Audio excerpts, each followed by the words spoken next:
outside this embassy. It's the day almost. In that time, we've probably lost 40,000 elephants across Africa, about one every 15 minutes. We've probably lost over 2,200 rhinos, one every 7 hours. That's not just an ecological disaster, it's a human disaster as well. And this is being fed by three key factors: ignorance, corruption, and greed. Okay?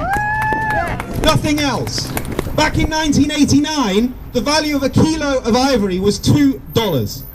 What happened is that greedy African nations that built up stockpiles put pressure on Europe, put pressure on the United States and the international community to sell it into the international market. There were many in the wildlife conservation movement that said that there was utter madness, but they went ahead with it anyway. They put hundreds of tons in 2002 and 2007 into a market which fed the most rapidly growing economy across the road there that we have ever seen in the history of mankind. And what has happened? It's gone from $3 a kilo to over $2,000 a kilo for ivory today. Rhino horn is trading at $67,000 a kilo. That's more valuable than drugs or diamond. These animals do not stand a chance unless we really make a stand, a real stand against this greed. And then we have the corruption too. Latest developments we've seen in Zimbabwe are disgusting. Not only are we seeing elephants being killed, the Zimbabwe government has now started to sell live ones to our colleagues and friends in China.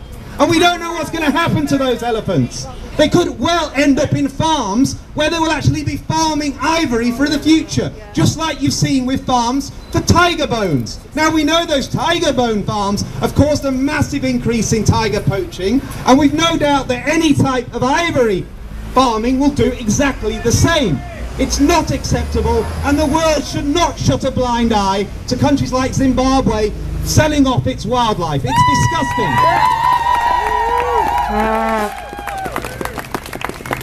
Now we have to do something different about this issue. There's no way that we can remain silent. The level of destruction of this species is something that we've not seen ever in the history of mankind. And yes, we could see in the next 20, 30 years the vast majority of Africa's elephants and rhinos disappear forever. The only place you're going to see them is in places like Whipsnade. Are we happy with that here? Do we believe that's right? No, it's a disgrace. It should not be allowed to happen.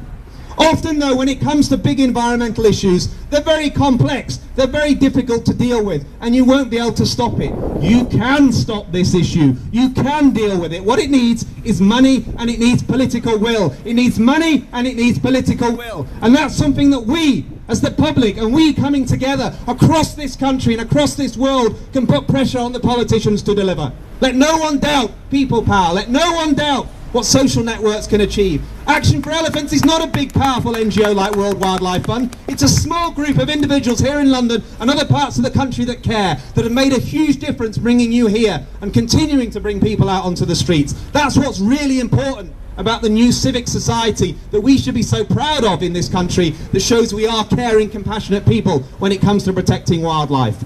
But we're also talking to government now in a different way. You know, I sat through a meeting at DEFRA on Thursday. We had all the NGOs in the room. We had Lord de Morley, the Minister for DEFRA, sits down and says, well, we've done a great job since we had our summit in London last February, when the Prince of Wales and the Duke of Cambridge and William Hague all welcome world leaders. We spent about £4.6 million on about 30 projects across Africa. And I stood up and I said to him, well, that's not bad, thank you very much, but that's like a little hole in a big bucket. It's nowhere near enough to stop what needs to be done here. We spend in this country every year over £13.6 billion on foreign aid, humanitarian aid, predominantly in Africa and other parts of the world, including Asia, of course.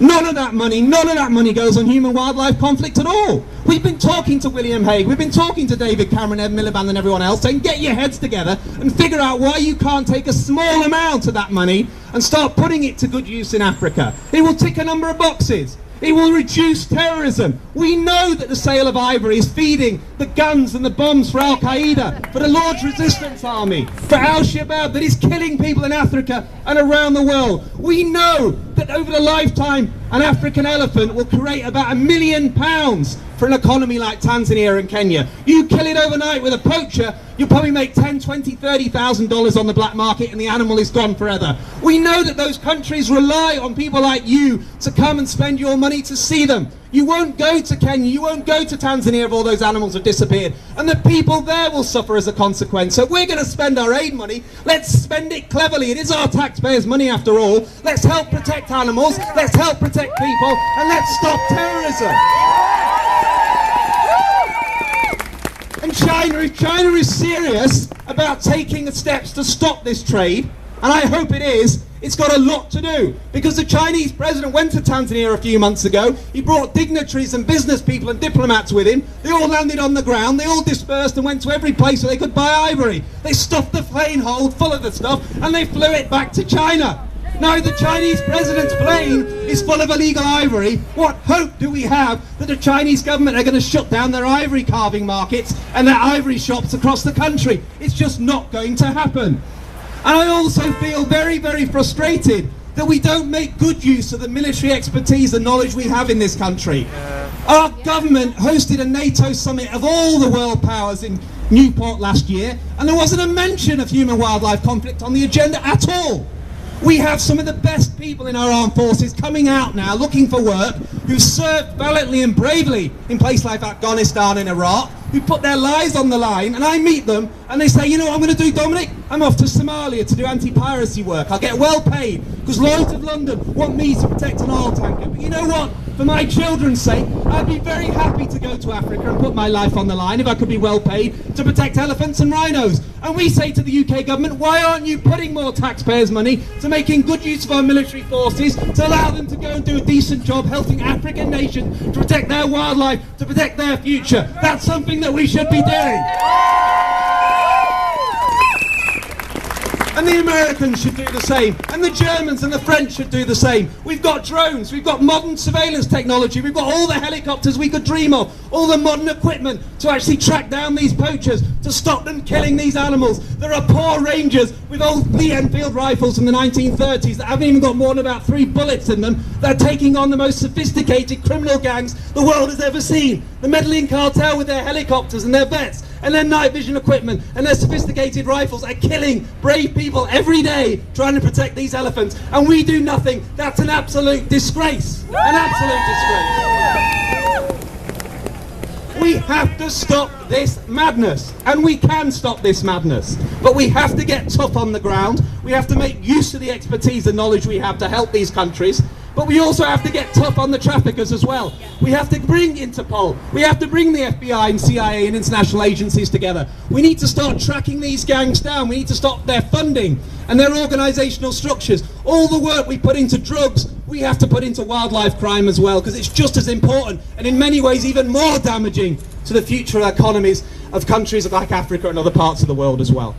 And we must also look at how we can educate the next generation of people in countries like China, Vietnam and Thailand. There are many young students, Chinese leaders of tomorrow, studying in universities in this city, up in other places across this country, from Oxford, Cambridge, Newcastle, you know all the places. We must reach out to them. We must inform and educate them so that they become the ambassadors for wildlife going home tomorrow. We must see more big companies that are investing in China, like Jaguar Land Rover, that do good work, working with charities in Africa to promote awareness about wildlife conservation, use their brands, use their influence in the Chinese market to say, listen, we want people who buy our products to think about protecting rhinos and protecting elephants too. It's that type of campaign, it's that type of influence of the middle class and rich classes in China that will start to make a difference. People say to me, and Simon Jenkins, the former chair of the National Trust, argued this with me on the Jeremy Vine show last year. He said, Dominic, you don't know what you're talking about. We should farm elephants. There isn't one country in the world, he said to me, where you, through all your hard work to put in regulation and control, has actually stopped the ivory trade. And I said, you don't know what you're talking about. You're talking through your backside, my friend, because you haven't done your homework. Because there is a country where it did make a difference. The biggest market for illegal ivory in the 1980s was Japan. But when Japan signed up to the CITES agreements, when Japan started to enforce the illegal ivory trade and shut down its shops and shut down its carving markets and educate young people, overnight, within a matter of years, the value of illegal ivory fell through the floor, and it's now one of the smallest markets in the world. So we know that model can work. If you did it in Japan, you can do it in China, you can do it in Vietnam, you can do it in Thailand. Now, there is room for optimism and hope. There is no excuse for anyone saying the people in power and influence don't know what's going on here. John Kerry, the Secretary of State, when he was head of the Senate Foreign Relations Committee for many years, held hearings on this issue. Knew more about it than most politicians in the US. His wife, Teresa Heinz Kerry, was a big campaigner on it. He knows.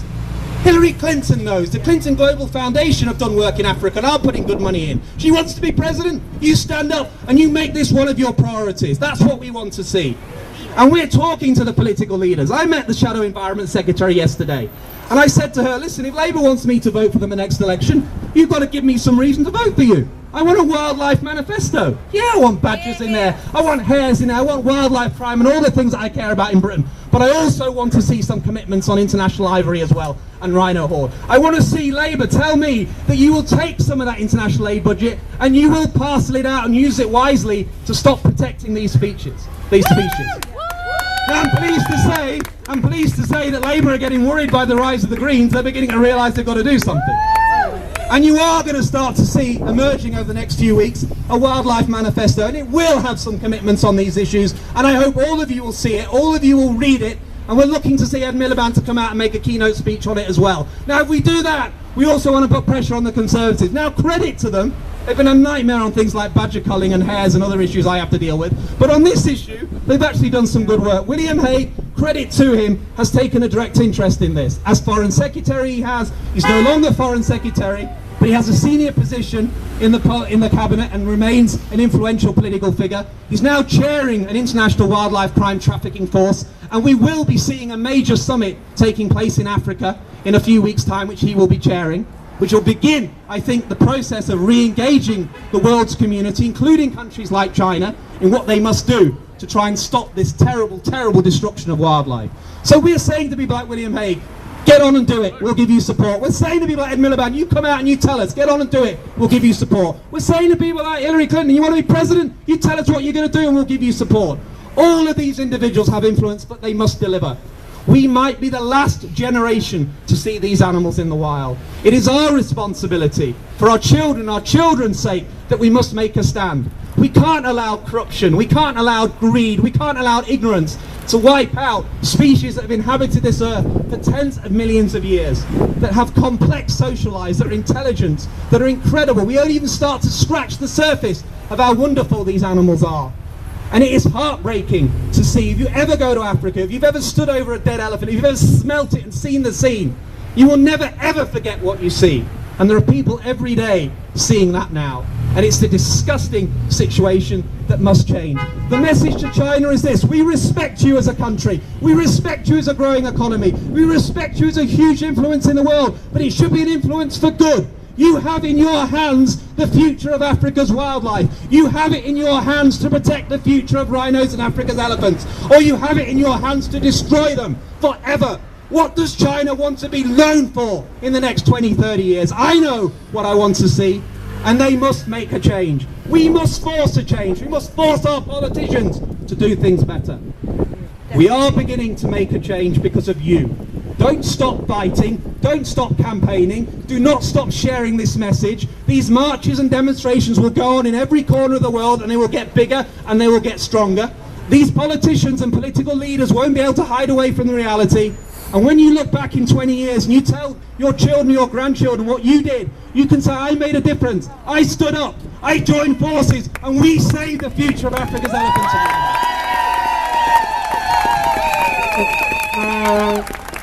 Let's keep fighting, everyone. It's been great to see you. Thank you very much. Thank you.